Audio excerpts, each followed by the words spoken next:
വായിച്ച തിരുഭാഗത്തിൽ നമ്മൾ കണ്ട വാക്യം ഇങ്ങനെയാണ്: കർത്താവിനോട് പറ്റിച്ചോരുന്നവനോ അവനുമായി ഏക ആത്മാവാകുന്നു. അപ്പൊ ക്രിസ്തുവുമായി പറ്റിച്ചേർന്നാൽ, ക്രിസ്തുവുമായി നാം ഒരുമിച്ചാൽ, ഒറ്റവാക്കിൽ നമ്മുടെ പാരമ്പര്യ പ്രയോഗത്തിൽ പറഞ്ഞാൽ, നാം ക്രിസ്ത്യാനിയായാൽ നാം എന്തായി മാറി? ഏകാത്മാവായി മാറി. പിന്നെ ഇത് കത്തോലിക്ക, Mar Thoma, church of God, IPC, brethren, ഇങ്ങനെ അങ്ങനെ പല ഗ്രൂപ്പും തിരിഞ്ഞും മറിഞ്ഞും മതില് കെട്ടിയും കളറ് കെട്ടിയും ഈ വക വ്യത്യസ്തതകളൊന്നുമില്ല. ക്രിസ്തുവിനോടാണ് പറ്റിച്ചേർന്നതെങ്കിൽ പിന്നെ ഇതിനകത്ത് ഡിസ്ക്രിമിനേഷൻസ് ഇല്ല, ഏകാത്മാവാകും.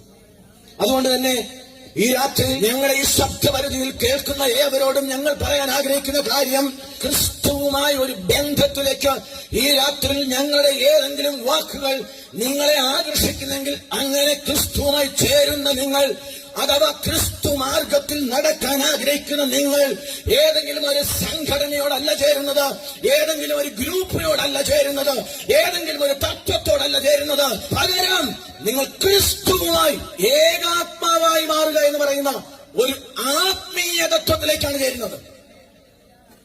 കർത്താവിനോട് ചേരുന്നവർ അവനുമായി ഏകാത്മാവായി മാറുന്നു.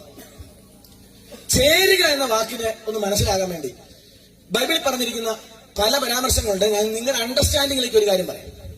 ദൈവം മനുഷ്യനെ ആണും പെണ്ണുമായി സൃഷ്ടിച്ചു. ആദമിന് ദൈവം ഒരു തക്ക തുണയായി ഹവ്വയെ കൊടുത്തു.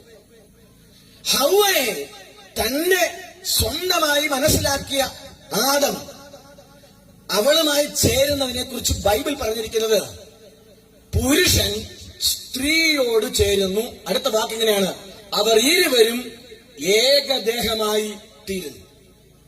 അപ്പൊ ഭർത്താവ് ഭാര്യയോട് ചേരുന്നതിനെ ബൈബിൾ വിവക്ഷിക്കുന്നത് ഇങ്ങനെയാണ്: ഏകദേഹമായി മാറുന്നു.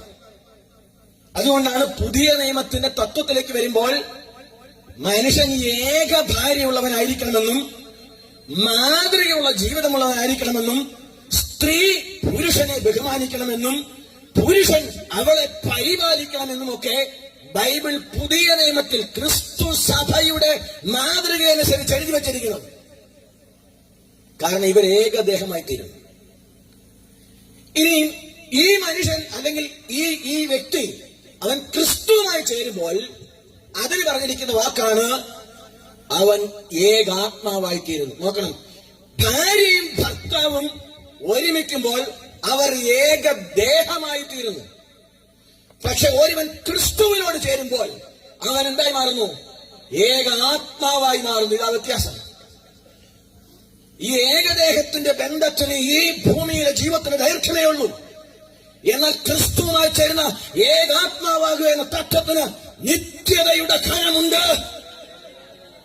മരിച്ചു മൺമറിഞ്ഞ് പേട്ടയിൽ വെച്ച് അതിനകത്തൊരു റീത്തും വെച്ച് ഭാര്യ കരഞ്ഞുകൂടി വിളിച്ചയ്യോ എന്റെ ചാച്ചനെ കൊണ്ടുപോകരുതെന്ന് പറഞ്ഞു. പക്ഷേ അവിടുന്ന് എല്ലാവരും കൂടെ ആശ്വസിപ്പിച്ച് അവളെ മാറ്റി നിർത്തി അവനെ കൊണ്ട് കുഴിയിൽ വെച്ച് ഏതാനും മിനിറ്റുകളോ മണിക്കൂറുകളോ ദിവസങ്ങളോ കഴിയുമ്പോൾ അവിടെ സങ്കടം തീരും. അവൻ മണ്ണോട് ചേരും, അല്ലെങ്കിൽ അവൾ മണ്ണോട് ചേരും. അവിടെ വെച്ച് ലോകത്തിന്റെ ഏകദേഹമാകും എന്ന് പറയുന്ന തത്വം അവസാനിക്കുകയാണ്. എന്നാൽ ഇന്നു രാത്രി നിങ്ങൾ ക്രിസ്തുവിനോട് ചേർന്നാൽ ഇന്ന് മുതൽ ആ ബന്ധം എന്നേക്കും നിലനിൽക്കുകയാണ്. മരണത്താൽ അവസാനിക്കുന്നില്ല.